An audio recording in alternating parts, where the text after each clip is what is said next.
அனைவருக்கும் ஆனந்தமான இறைவணக்கம். ஆன்மீக சிவசொந்தங்களே, உங்கள் குடும்பத்தில் இருக்கக்கூடிய தோஷங்கள் அத்துணையும் போக நாகராஜ வழிபாடு ரொம்ப அற்புதமான ஒரு வழிபாடு. இந்த மாதம் 25ஆம் தேதி செய்ய வேண்டிய வழிபாட்டை இந்த ஆடியோவில் உங்களுக்காக பதிவிட்டுள்ளேன். கேட்டு பயன்பெறுமாறு அன்போடு கேட்டுக்கொள்கின்றேன். அன்பு சொந்தங்களே, ஓர் தகவல். வருகின்ற 4ஆம் தேதி, அதாவது டிசம்பர் 4ஆம் தேதி நம்ம ஒரு வாட்ஸ்அப் குழுவை தொடங்குகிறோம்.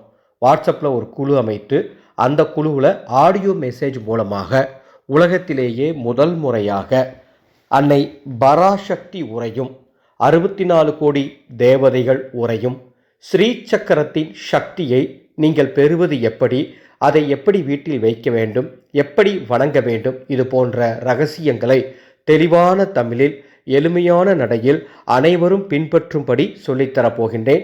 இந்த வகுப்பில் சேரும் அத்துணை பேருக்கும் ஸ்ரீ சக்கரத்தின் தமிழ் மூலமந்திரம் வழங்கப்படும். டிஸ்பிளேல எனது வாட்ஸ்அப் நம்பர் இருக்குது. அந்த வாட்ஸ்அப் நம்பருக்கு ஸ்ரீ சக்கரம்னு ஒரு மெசேஜ் அனுப்புனீங்கன்னா இந்த வகுப்பின் பதிவு விவரங்கள் வழங்குகின்றேன். இந்த நாகராஜ வழிபாட்டை 25/11/2025 கார்த்திகை 9 செவ்வாய்க்கிழமை இரவு 8 மணிக்குள் உங்கள் வீட்டில் செய்ய வேண்டும். எந்த நேரத்தில் செய்யணும்? ராகு காலம், யமகண்டம் நேரம் தவிர எப்பொழுது வேண்டுமானாலும் செய்யலாம். இந்த வழிபாடு செய்வதற்கு வீட்டில் நாகர் சிலை அல்லது படம் இருக்கணும்னு அவசியம் இல்லை.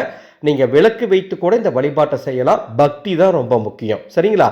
எப்படி செய்யணும் அப்படின்னா, அன்று நீங்கள் பூஜை செய்யக்கூடிய நேரத்தில் ஒரு டம்ளர் காய்ச்சாத பால், இனிப்பு கலக்காத காய்ச்சாத பால், அது கூடவே பழம், ஏதாவது ஒரு வாழைப்பழம் நெய்வேத்தியமாக படைத்து விளக்குக்கு முன்பாகவோ அல்லது சுவாமி படத்துக்கு முன்பாகவோ ஒரு தட்டில் இதை நெய்வேத்தியமாக படைத்து 3 தீபங்கள் கிழக்கு திசை நோக்கி எரியுமாறு ஏற்றுங்கள். அந்த தீபம் ஏற்றுவதற்கு நமது மந்திர சக்தி தீப எண்ணெய் இருந்தால் அதை பயன்படுத்துங்க, அல்லது நல்லெண்ணெய் ஊற்றி தீபம் ஏற்றுங்கள். தீபம் ஏற்றி ஓம் நமோ நாகராஜாய போற்றி, ஓம் நமோ நாகராஜாய போற்றி, ஓம் நமோ நாகராஜாய போற்றி என்ற இந்த மந்திரத்தை 108 முறை வாய்விட்டு சொல்லி நாகராஜ வழிபாடு வளர்பிறை பஞ்சமியில் செய்து பாருங்கள். அற்புதமான நல்ல மாற்றங்கள் உங்கள் குடும்பத்தில் நிகழும். தோஷங்கள் அத்துணையும், அது எந்த தோஷமாக இருந்தாலும் சரி, சனி தோஷம், நாகதோஷம், ராகுகேது தோஷம், காலசர்ப்ப தோஷம் அல்லது திருஷ்டி தோஷம், எந்த தோஷம் இருந்தாலும் அந்த தோஷம் அத்துணையும் நீங்கும். மந்திரத்தை சொல்லி முடிச்சுட்டு சுவாமி படங்களுக்கு தூபதீபம் காட்டுங்க. வீட்டில் நிலைவாசலுக்கும் தூபதீபம் காட்டுங்க. நெய்வேத்தியம் வைத்த அந்த பாலை எடுத்து காய்ச்சி பிரசாதமாக நீங்கள் பருகிக்கலாம். பழங்களையும் எடுத்து நீங்கள் பிரசாதமாக சாப்பிட்டுக்கலாம். உங்களுக்கு தெரிஞ்சவங்களுக்கும் இந்த வழிபாட்டை பகிர்ந்து கொள்ள வேண்டும் என்று அன்போடு கேட்டுக்கிறேன். இப்படி உங்களுக்கு தேவையான வழிபாட்டை பார்த்து ஒவ்வொரு நாளும் தந்து கொண்டு இருக்கும் நமது சேனலை இதுவரைக்கும் நீங்கள் சப்ஸ்கிரைப் பண்ணலாம், சப்ஸ்கிரைப் பண்ணிக்கோங்க.